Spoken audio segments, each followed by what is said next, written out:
General scientific reports में प्रकाशित एक हालिया शोध में खुलासा किया गया है कि जलवायु परिवर्तन के कारण पृथ्वी का तापमान तेज़ी से बढ़ रहा है। अब अगर हम ग्रीन हाउस गैस का उत्सर्जन करना बंद भी कर देते हैं तो भी पृथ्वी का तापमान बढ़ता ही रहेगा। आर्कटिक की बर्फ़ और हिमखंडों के पिघलने का सिलसिला शुरू हो गया है। इन्हें रोकना नामुमकिन लग रहा है। जनरल साइंटिफिक रिपोर्ट्स में प्रकाशित हालिया शोध में यह भी कहा गया है कि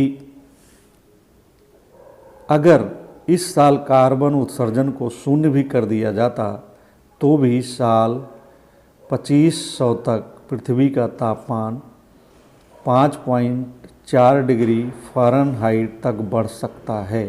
इस शोध के प्रमुख शोधकर्ता जॉर्गेन रेंडर्स ने कहा है कि तुंद्रा इलाके में अगले 500 सालों तक बर्फ़ पिघलने का सिलसिला यूं ही जारी रहेगा, चाहे इंसान कितनी भी तेज़ी से अपने ग्रीन हाउस गैस के उत्सर्जन में कमी ले आए।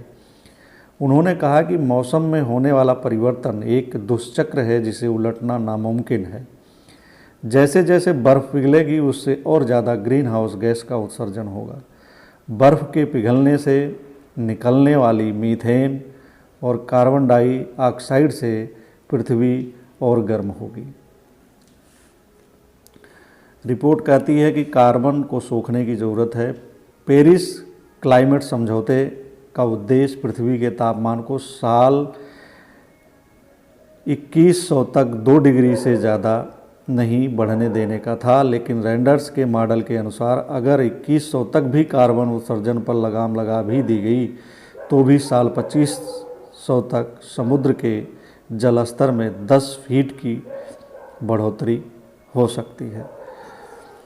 रेंडर्स के शोध में जो मॉडल तैयार किया गया है उसमें साल 1850 से लेकर 2500 के बीच होने वाले कार्बन उत्सर्जन और कार्बन की कटौती को आधार बनाया गया है। इस डाटा से पता चलता है कि अगर साल 2020 में कार्बन उत्सर्जन को शून्य कर दिया जाता तो भी साल 2500 में समुद्र का जलस्तर 1850 की तुलना में 8 फीट तक बढ़ जाएगा। इस मॉडल से पता चला कि पृथ्वी के तापमान में होने वाली 3 डिग्री सेल्सियस की बढ़ोतरी को रोकने के लिए 1960 से 1970 के बीच में ही ग्रीन हाउस गैस का उत्सर्जन रोक दिया जाना चाहिए था। 1960 से 1970 के बीच में ही। इस तकनीक को कार्बन कैप्चर एंड स्टोरेज कहा जाता है। जलवायु परिवर्तन को रोकने के लिए उत्सर्जन के खत्म होने के बाद भी वातावरण से 33 गीगा टन कार्बन डाइऑक्साइड हटाने की ज़रूरत है। अमेरिका, कनाडा और स्विट्ज़रलैंड में मौजूद ऊर्जा प्लांटों में CCS तकनीक का इस्तेमाल शुरू कर दिया गया है। पेरिस समझौता 2015 में हुआ था, जिसको किंतु परंतु के बीच इधर अमेरिका उससे हट गया है। वहाँ के राष्ट्रपति डोनाल्ड ट्रंप ने इससे हटने की चेतावनी दी।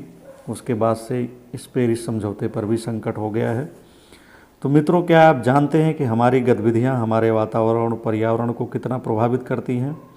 बहुत अधिक प्रभावित करती हैं। दरअसल अधिक गर्मी या कम गर्मी का होना, अधिक या कम सर्दी का पड़ना, अधिक या कम वर्षा का होना, यह सब हमारी गतिविधियों पर निर्भर करता है, क्योंकि हमारी गतिविधियों से वातावरण और पर्यावरण प्रभावित होता है।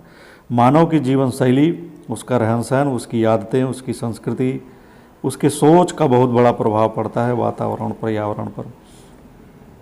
बहुत सारे लोग होते हैं जो पेड़ लगाते हैं, लेकिन बहुत सारे लोग होते हैं जो पेड़ों को अपने उपयोग के लिए काट देते हैं। इससे पर्यावरण प्रभावित होता है। इससे कम या अधिक वर्षा होने लगती है और अधिक गर्मी पड़ने लगती है। इसी तरह मानव अपने विकास के लिए तमाम तरह के कारखाने लगाता है। इनमें जब पर्यावरण संरक्षण वाले मानकों का उपयोग नहीं होता तो यह खतरनाक हो जाता है। इसी तरह हमारे फ्रिज, AC, स्कूटर और कार भी पर्यावरण को नुकसान पहुंचाते हैं। बिजली घरों के भी नुकसान होता है। मोटर वाहनों में उपयोग होने वाले ईंधन से भी पर्यावरण को नुकसान होता है। काफ़ी संख्या में इससे ग्रीन हाउस गैसें उत्सर्जित होती हैं। ग्रीन हाउस गैसें ही हमारे वातावरण को अधिक गर्म बना देती हैं। अधिक कार्बन डाइऑक्साइड गैस तापमान को बहुत ज़्यादा बढ़ा देती है। इसको इससे भी समझ सकते हैं कि वीनस यानी शुक्र ग्रह पर 97.5% कार्बन डाइऑक्साइड है और उसकी सतह का तापमान 467 डिग्री सेल्सियस है। तो जितना अधिक कार्बन डाइऑक्साइड का उत्सर्जन होगा, हमारे धरती का तापमान भी उतना ज़्यादा ही बढ़ता जाएगा। लेकिन पृथ्वी पर राहत की बात यह है कि यहाँ पर पेड़ पौधे हैं और धरती पर उत्सर्जित होने वाली 40% कार्बन डाइऑक्साइड को पेड़ पौधे सोख लेते हैं, बदले में ऑक्सीजन का उत्पादन करते हैं। दरअसल ग्रीन हाउस गैसेस ग्रह के वातावरण या जलवायु में परिवर्तन और अंततः भूमंडलीय ऊष्मीकरण के लिए उत्तरदायी होती हैं। इनमें सबसे ज़्यादा carbon dioxide, nitrous oxide, methane, chlorofluorocarbon, वाष्प, ओजोन आदि करती हैं। कार्बन डाइऑक्साइड का उत्सर्जन पिछले 10 से 15 सालों में 40 गुना से अधिक बढ़ा है और औद्योगिकरण के कारण इसमें 100 गुना की वृद्धि दर्ज हुई है। इन गैसों का उत्सर्जन आम प्रयोग के उपकरणों जैसे एसी, फ्रिज, कंप्यूटर आदि से भी होता है, मोटर वाहनों से भी होता है। कार्बन डाइऑक्साइड का सबसे बड़ा स्रोत पेट्रोलियम ईंधन है और इसके बाद परंपरागत चूल्हे होते हैं जो लकड़ी से जलाए जाते हैं। पशुपालन से मीथेन गैस का उत्सर्जन होता है और जब बिजली घर कोयले से चलाए जाते हैं तो उससे कोयले के जलने से भी ग्रीन हाउस गैस का उत्सर्जन होता है, जो हमारे स्वास्थ्य के लिए, वातावरण के लिए काफ़ी खतरनाक साबित होती है। तो आपको बता दें कि किस क्षेत्र में साल भर में कितनी प्रतिशत ग्रीन हाउस गैसें उत्सर्जित होती हैं। औद्योगिक क्षेत्र लगभग 16%, बिजली घर यानी कोयले से जिन घरों में बिजली का उत्पादन होता है उनसे 25.5%, 25.6%। इसी तरह यातायात के वाहनों में इस्तेमाल होने वाले ईंधन से 13.2%, बायोगैस और भूमि प्रयोग से 12.1%, कृषि उत्पादन से 11.6%, घरेलू व्यापारिक यानी कमर्शियल व अन्य स्रोतों से 7.5%, जो कूड़ा कचरा वेस्टेज होता है और वो रिसाइकल करके बनाया जाता है उससे 7.5% और 10.5% हमारी अन्य तरह की गतिविधियों से ग्रीन हाउस गैसों का उत्पादन होता है। तो इस तरह जितनी हमारी गतिविधियाँ पर्यावरण के विपरीत होंगी, पर्यावरण को नुकसान पहुंचाने वाली होंगी, उतनी ही जो है वो हमारे पर्यावरण के लिए और वातावरण के लिए खतरनाक होंगी, जिसका असर अंततः हमारे स्वास्थ्य पर पड़ता है और तमाम तरह की बीमारियां इससे घेरती हैं, जिनका जल्दी निदान संभव नहीं हो पाता है और इससे तमाम तरह के रोग हो जाते हैं और आदमी मृत्यु की आगोश में चला जाता है।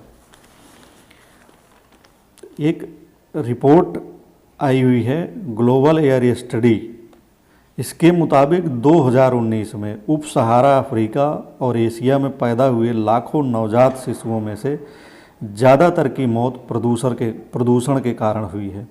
इसमें भारत के शिशु भी शामिल हैं। अधिकतर मौतों का सबसे बड़ा कारण चूल्हे के ईंधन से निकले धुएं को बताया गया है। हालांकि मेरा मानना है कि चूल्हे से निकले धुएं के अलावा अन्य जो कारण होते हैं वो और ज़्यादा खतरनाक होते हैं मानव के स्वास्थ्य के लिए। एक नए शोध में यह भी कहा गया है कि 2019 में करीब 4,76,000 नवजात शिशुओं की मौत वायु प्रदूषण के दुष्प्रभाव के कारण हुई है। पूरी दुनिया में 4,76,000 नवजात शिशु वायु प्रदूषण के दुष्प्रभाव के कारण मर गए 2019 में। इसका जीवित बच्चों की उम्र पर प्रभाव पड़ता है। शोध के मुताबिक 2,36,000 शिशुओं की मौत उप सहारा क्षेत्र में वायु प्रदूषण के चलते हुई। भारत में 1,16,000 से अधिक शिशुओं की मौत हुई, जबकि पाकिस्तान में वायु प्रदूषण से 50,000 नवजात की जान चली गई। शोध के मुताबिक जब माँ वायु प्रदूषण के उच्च स्तर के संपर्क में आती है तो इसका असर ऐसे शिशुओं पर पड़ता है जिनका वजन पैदा होने के समय में कम या फिर जन्म के समय वे पूरे विकसित नहीं होते हैं। इससे यदि बच्चे जीवित रह भी गए तो उन पर ताउम्र प्रदूषण का नकारात्मक असर पड़ता है। तो इस तरह पर्यावरण प्रदूषण हमारे लिए काफ़ी खतरनाक होता है और यह सब हमारी यानी मानव की अपनी गतिविधियों और उसकी सुख सुविधाओं की चाह के कारण होता है। अधिक सुविधाएं चाहने वाला इंसान अपने लिए अधिक विसंगतियां पैदा करता है।